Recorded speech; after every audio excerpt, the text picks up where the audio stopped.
안녕하세요. 자, 다시 돌아온 중다리의 중소 코너입니다. 여러분, 오늘은 구매 대행 거래할 때 또는 중국 수입할 때 이 많이 들으시는 용어들에 대해서 정리해드리려고 합니다. 제일 많이 사용하는 15개 용어에 대해서 먼저 말씀을 드리려고 하는데요. 자, 쏙쏙 잘 기억해주세요. 첫 번째 단어예요.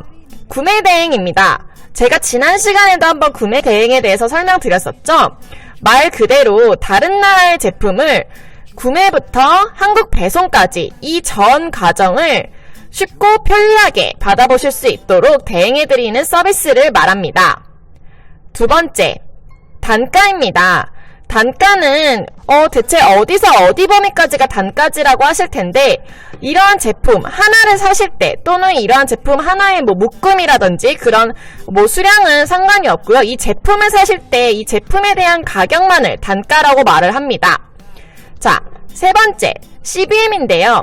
CBM은 통상적으로 부피랑 같다고 보시면 됩니다. 따라서 컨테이너 안에 적재하는 가로, 세로 높이가 각 1m인 1m 곱하기 1m, 1m 해가지고 박스 부피 단위가 산출이 되는 겁니다.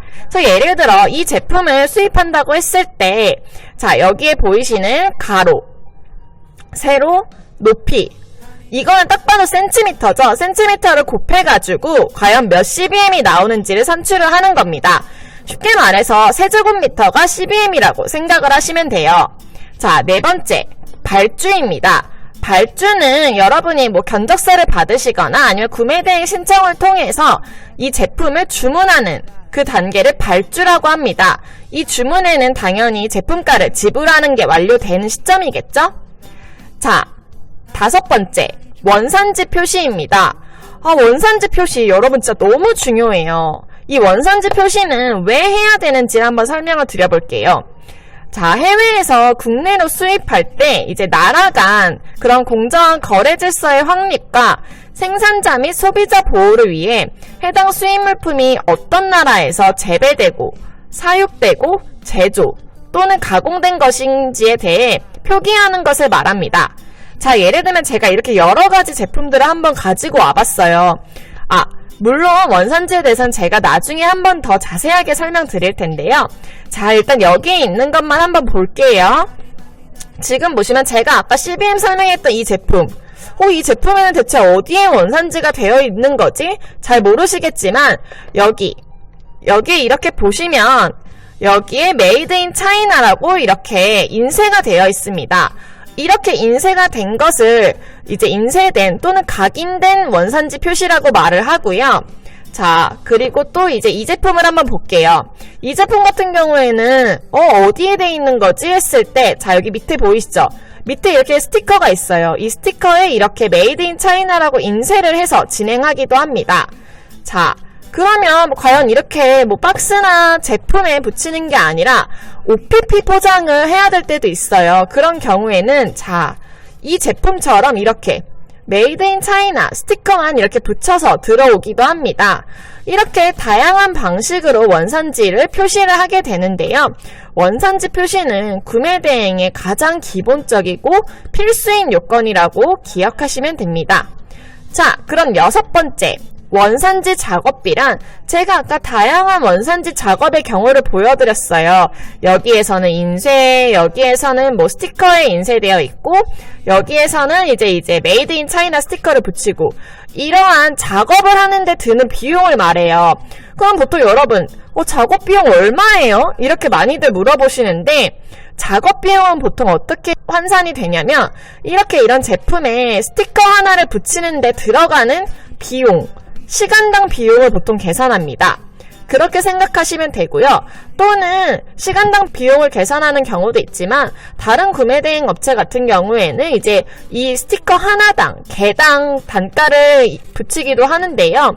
그거는 업체별로 다 천차만별이니까 여러분께서 한번 검색해 보시거나 전화로 물어보시는 게 제일 빠릅니다. 자, 그 다음 납기일은 이 제품에 대해서 이제 고객님들께서 발주를 하셨죠. 발주를 하시면 이 제품이 나한테 올 때까지 이 물건을 나한테 언제까지 줄 것이냐라고 이 발주할 때 정한 기간을 말합니다. 자, 그 다음은 특성을 설명드릴게요. 특성이란 빠른 시간 안에 물건을 배송받는 시스템을 말해요. 예를 들면 해외에서 배송받는 약간 택배 같은 개념인데요. 보통 구매 대행을 진행을 하게 되면은 선적이라는 단어를 많이 듣게 됩니다. 선적은 이제 구매 대행 업체에서 하나의 이제 컨테이너를 계약을 해서 그 컨테이너에 물건이 실어져서 오는 경우를 말하는 거고요. 특성 같은 경우에는 이 물건을 좀 더 빠르게 받기 위해서 뭐 매일 출항을 하는 배, 빠른 배에 실른다든지 또는 매일 운행하는 비행기에 실는 그런 특성을 말합니다. 자, 그 다음 해운비. 해운비는 제가 아까 잠시 앞에 선적에 대해서 말씀드렸죠. 이 선적을 했을 때 들어가는 비용 또는 특성에서 해운을 이용했을 때 이 해운에 들어가는 비용을 말합니다. 자, 그럼 한번 9번째 단어에 대해서 알아볼까요? 9번째 단어는 바로 검수입니다. 자, 여러분, 검수는 제가 이전 단계에서도 말씀드렸지만 중국을 수입할 때 정말 가장 중요한 단어예요. 검수란 일단 무엇을 말하냐면 여러분께서 사신 물건 있죠. 뭐 예를 들면 이런 물건의 규격, 수량, 품질 등을 검사하는 것을 말합니다. 따라서 여러분들이 구매 대행을 업체를 선정하실 때는 이 검수를 잘하는 업체를 무조건 선정하셔야 됩니다. 자, 그러면 업체에서 보통 기본 점수로 하실 건지 전수 검수로 하실 건지를 선택하라고 합니다. 보통 기본 검수는 뭐냐 하면 도착 박스가 있죠. 이 제품들이 만약에 한꺼번에 도착했다고 했을 때 이 한 도착 박스당에 5에서 10% 정도, 정말 10% 이내의 제품에 대해서만 규격, 수량, 품질 등을 검사하는 것을 말합니다. 하지만 전수 검수는 뭐냐? 이 제품 하나하나를 다 뜯어봐가지고 이게 과연 잘 이렇게 작동이 되는지, 자, 이렇게 잘 작동이 되는지에 대해서 이제 하는 거고요. 아니면 뭐 이런 제품에 대해서 안에 이렇게 까봐서 내가 주문한 제품이 정확히 들어왔는지 한번 확인해봐 주세요. 이런 나만의 기준을 말하기도 하고 그런 검수가 일어나는 것을 바로 전수검수라고 말합니다. 여러분께서 만약에 유리라든지 깨지기 쉬운 또는 파손 우려가 많은 제품을 하신다고 하실 때는 무조건 전수검수를 하셔서 불량률을 최소화하는 것을 추천드립니다. 자, 그럼 바로 13번째 단어로 넘어가 볼게요. 자, 포장보안. 포장보안은 무엇을 말하냐 하면, 자, 여기 이렇게 보시면은 이 제품 이렇게 OPP에 다 쌓여 있죠.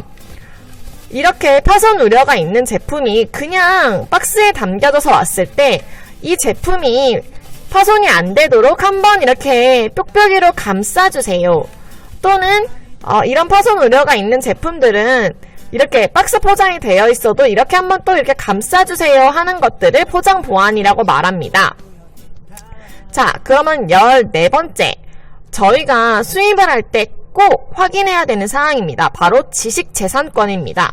지식재산권이란 법령 또는 조약 등에 따라 인정이 되거나 보호되는 지식재산에 대한 권리를 말해요. 쉽게 말하면 이런 상표권 같은 거예요. 자, 여기 보시면은 이렇게 도라에몽과 미니언즈가 있습니다. 중국에서 이런 제품을 이제 가지고 오려고 할 때 이렇게 누가 봐도 이건 캐릭터, 우리가 다 알고 있는 캐릭터잖아요. 이런 거는 바로 지식재산권에 걸린다고 할 수 있어요. 이런 상표권이라든지 아니면 특허 이런 것들이 포함되어 있는 것들이 이제 지식재산권인데요. 그럼 제가 만약에 이 도라에몽을 수입하고 싶으면 어떻게 해야 되냐? 이 도라에몽에 대한 라이선스를 가지고 있는 회사와 컨택을 하면 됩니다.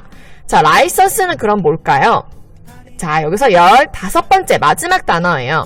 라이선스란 상표 등록된 재산권을 가지고 있는 개인 또는 단체가 타인에게 대가를 받고 그 재산권을 사용할 수 있도록 상업적 권리를 부여하는 계약입니다. 즉, 이거에 대해서 지식재산권을 가지고 있는 업체가 자, 너네 이거 팔아, 내가 이거 생산해 줄게 라고 해서 계약을 체결하는 게 바로 라이선스라고 하는 것이죠. 자, 여러분, 이렇게 구매 대행에서 많이 쓰이는 15가지 용어를 알아봤는데요. 이 모든 단어는 구매 대행을 처음 이용하시거나 수입을 처음 시작하시는 초보 셀러분들한테 꼭 정말 꼭 필요한 정보이지 않나 싶습니다.